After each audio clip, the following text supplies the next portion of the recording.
Welcome to Understanding Oklahoma, a series of conversations looking at the richness but also the complexity of the traditions and cultures that contribute to Oklahoma's distinctive identity. I am so pleased today to welcome Bailey Brooks. Welcome to this segment. She's a native of Tulsa. She studies creative writing and rhetoric in the Department of English at OU. Her work includes creative nonfiction essays about growing up in Oklahoma as a young person at the nexus of intersectionality, and an historical novel set in 1969-1970 Oklahoma. So it's really great having you here. Thank you so much for having me. Now, you describe yourself as really an intersectional person. What does that mean? Yeah, so the term intersectionality goes back to Kimberly Crenshaw, who kind of coined it in the conversation of trying to understand how Black women are both kind of affected by racism and misogyny at the same time. But now really it's kind of used as not quite a catch-all term, but any intersections of different identities. So I'm adopted. I was adopted by white parents, and I am my birth father was Muskogee Creek and Black, while my birth mother was white. So I identify as a mixed race person, and then my parents also adopted another child. My brother, he's Black, and we're not biologically related. That's always the follow-up question there. But yeah, and so we grew up in Tulsa, in South Tulsa. So there's a lot of kind of complex intersecting identities there in that area. So you have a very rich heritage. Could you talk a little bit though about the separate identities, or sort of teasing them out, and how people respond to them in Oklahoma? Any ones that you want to discuss? Yeah, so it's interesting, being a card-carrying member of a tribe. There's some interesting, the Muskogee Creek Nation specifically, there's interesting kind of politics about card-carrying membership versus kind of really identifying with the culture of the cultures that have been so suppressed in Oklahoma. And then, there's I know you've talked with other people specifically about the history of Black people and Black communities in Oklahoma. You have Greenwood, you've got all Black towns like Boley. So it's an interesting. There's a lot of different associations that can come up when you kind of put those identities together. Can you talk about any specific experiences that you've had that maybe kind of define what it's like interacting with the culture here from one of your perspectives? Yeah, so there's kind of been several, growing up in South Tulsa is it's a very white, very affluent area, and so growing up with white parents and a Black younger brother, we had some interesting encounters out in public. In school growing up, my mom would be asked like, she would see that people would see her with me or my brother, and they'd be like, I didn't know you were remarried, assuming she had remarried to like a Black man or something. So there's that, and then as I came to college, I kind of there was kind of different periods of kind of reckoning with different intersections of my privilege and my discrimination as a woman of color. But I did grow up in South Tulsa, and so there's a lot of privilege associated with that. I went to I graduated from Jinx, which is a very affluent district. And when I came to college, I met people who were also from Tulsa, and I had kind of assumed that I would, have something kind of, shared. But I remember one person in particular, it was actually Dr. Henderson's history of racism class.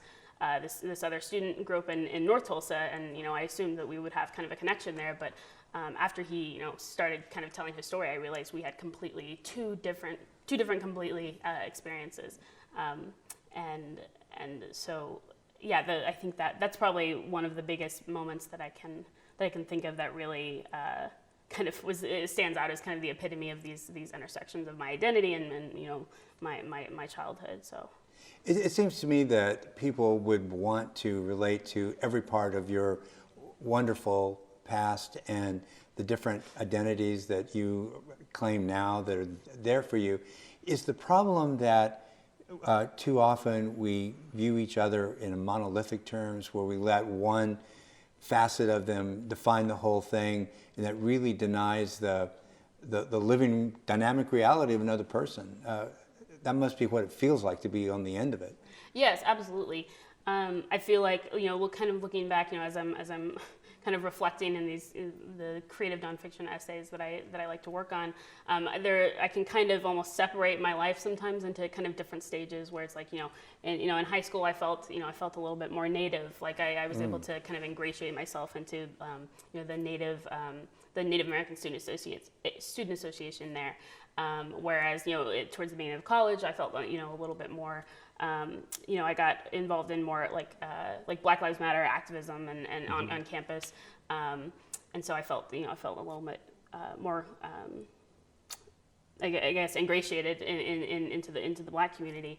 I got the opportunity to study abroad in Jamaica, and that particularly was also kind of a moment where I really felt in touch with my Black identity. So yeah, there's kind of different. There's different points where it does seem like, based on my environment, I feel kind of, funneled to kind of focus on one aspect of my identity as opposed to kind of allowing all of them to kind of interact and inform one another. It seems to me too, where you live really matters. If you were your same age coming to college now in California, it could be very different in Oklahoma.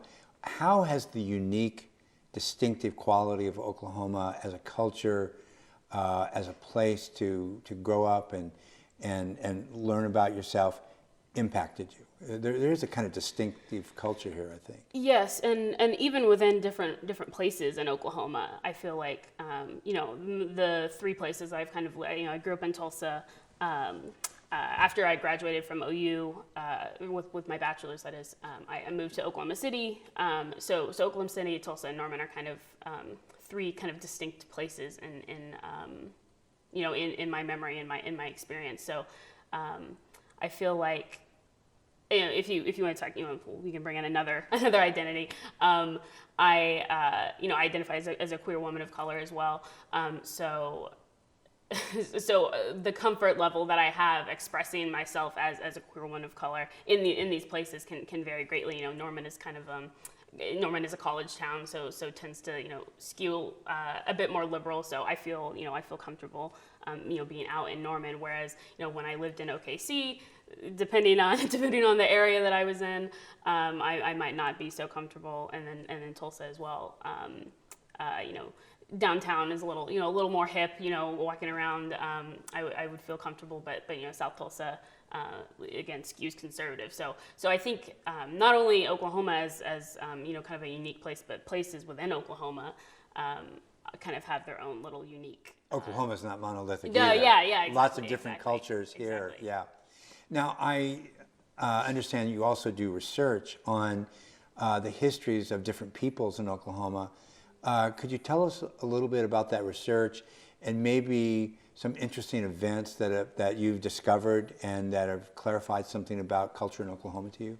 Yeah, absolutely. So so for the historical novel that I'm working on, my research mainly centers around kind of late 60s, early 70s Oklahoma. And I part of the research that I did was reading Dr. Henderson's book, and in that book I read. I found out about like a riot that actually happened at OU that was related to it was a Vietnam War protest that kind of escalated and specifically in response to the Kent State massacre. I came to OU. I went to OU for my undergrad and now for my master's, and it's like I didn't learn anything about that. So understanding how kind of a history of activism, I guess, on the campus and in Oklahoma, that was really interesting. As well, during my research, I found out about there was a lesbian bar in Tulsa, and I believe it was the 40s through the 60s. But it's really that kind of subject is really under research. So I've only been able to find a couple references to it, but. Uncovering, like, there's been kind of an uncovering of the history of, I consider myself an Oklahoman, like, I grew up here, but it seems like every time I sit down at my laptop to do more research for this book, I find out something new. I uncover some new complexity about. How many different identifications are you doing research about in Oklahoma? Or do you break it down that way? I don't quite break it down. I guess so. There's the history of Black liberation, that the Black Panthers kind of come into play a little bit. The history of LGBTQ people, but then also to an extent, kind of on the periphery, just like leftist activism, anti-war protest, stuff like that. There's that saying, the victors write the histories, and that'll always be true. But I'm gathering from the work you're doing and the things you're uncovering, there's an imbalance that maybe the victors or mainstream culture have written too much of the history, and you're recovering history that could be lost altogether. I mean, if you don't recover it and document it and let it be known. So there's a sense in which you're kind of mining our historical reality and putting us in touch with what we need to know, right? Yeah, definitely. And that's part of growing up in Oklahoma and trying to. I feel like there's already not many books that are written about Oklahoma. Now there's kind of been a resurgence with this being the centennial of the Greenwood massacre and everything. There's kind of a resurgence of interest in Oklahoma. But largely it's about. If it's about Oklahoma, it's about either indigenous people, the land runs, or the Tulsa massacre. So finding the intersections of those different histories, finding histories that include people that I can see myself in. Those are definitely driving factors in my research and my writing. So this is all historical. You're looking backwards and trying to recover these histories that could otherwise be lost. What impact, as far as you can see so far, do these histories have on people today? How does it play out that these histories existed and maybe haven't really been focused on? Yeah, so I think, the first thing that comes to mind, the most direct kind of historical influence on me has been with Dr. Henderson, and he's a living member of history, and so his story has influenced my story, which has influenced the stuff that I'm writing and stuff that I will write in the future, but in a more concrete sense, going back to Tulsa, you look at the history of the massacre. And you can still walk around Greenwood and you can still see some of the effects. You look at the map of Tulsa. You look at very white South Tulsa, very black North Tulsa, and really understanding still how segregated the city is. So even 100 years on, we're still being really physically affected, in cities like Tulsa, by the events of the past. Is this in some way a moment of opportunity right now? The Tulsa Race Massacre, for example, 1921, 300 plus people killed by the white community, people in Greenwood, as you mentioned, and we're only now really focusing on it in a big way. Is there somehow or another, has a window opened? Is this a moment of opportunity? Are we living in the wake of Black Lives Matter and there's a better focus because of them? I mean, how do you read the moment we're in? Yes, I think there's definitely, with the opportunity of like you said, of the massacre, there's 300 people, some people that we know of, right? There's the ongoing project of uncovering mass graves, and I'm sure there's dozens of people that that we don't know about. But yeah, I feel like this is definitely a kind of a reckoning. Like you mentioned Black Lives Matter as well. We're kind of picking up the pieces after the Trump administration as well, and all of the harmful policies that were implemented then. So yes, I feel like this is really kind of a reckoning moment for not only for Oklahoma, but kind of for the whole country. And I think it's important to be looking at the past, looking at how people handled kind of important moments like this, and learning from that. Well, and you're uncovering a lot of important moments like that. I mean, and you'll probably discover more as you go forward. Yeah, hopefully. So somebody watching this segment, they're going to be very alive to the details, the big picture of what you're doing. It's a lot to process if they don't know the things you're talking about already. Give us 2 or 3 takeaways that would be valuable for somebody to keep in mind as they try to, maybe in their own lives, be open to more of what's actually happened instead of just the sort of over-restrictive stories they may have heard all their lives? So I think one thing that's really important that I'm trying to do is listening to people who were there still. Like we still have people, like I keep mentioning Dr. Henderson. He's such a great resource, such a great person.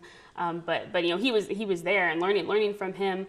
I think the Tulsa massacre is a great example. We had for a century, we had people who had survived that, had those had firsthand accounts, but, we really failed to learn from that, learn from them directly. And so now, we're kind of trying to pick up the pieces, trying to uncover, the skeletons in the closet of Tulsa. So, learning from, I say elders, but learning from people who are willing to share their experiences, for one, and then there's the kind of the openness as well that's required of that. So, like I said, I grew up in South Tulsa around a lot of white people. So I understand there's a large hesitancy to kind of reckon with privilege that you're given, whether you ask for it or not. I had to reckon with it.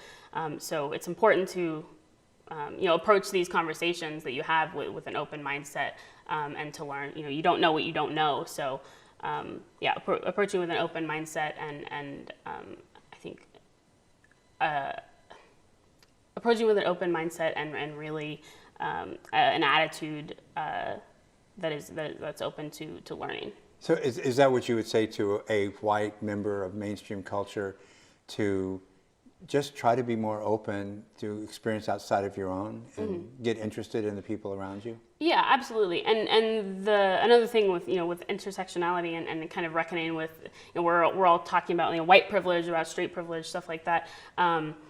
Having white privilege, having straight privilege doesn't mean that your life hasn't been hard. It's just that one aspect of your identity hasn't been something that's been contributing to that. So listening to someone who has had that aspect of their identity influencing their life greatly, that I think that, again, you don't know what you don't know. So learning from someone with an identity, with an experience that's different from yours is something that I think everyone can learn from. Bailey Brooks, thank you so much for being our guest today. This is really wonderful. Thank you for having me. Thank you for joining us. Please watch other segments of Understanding Oklahoma. You take care.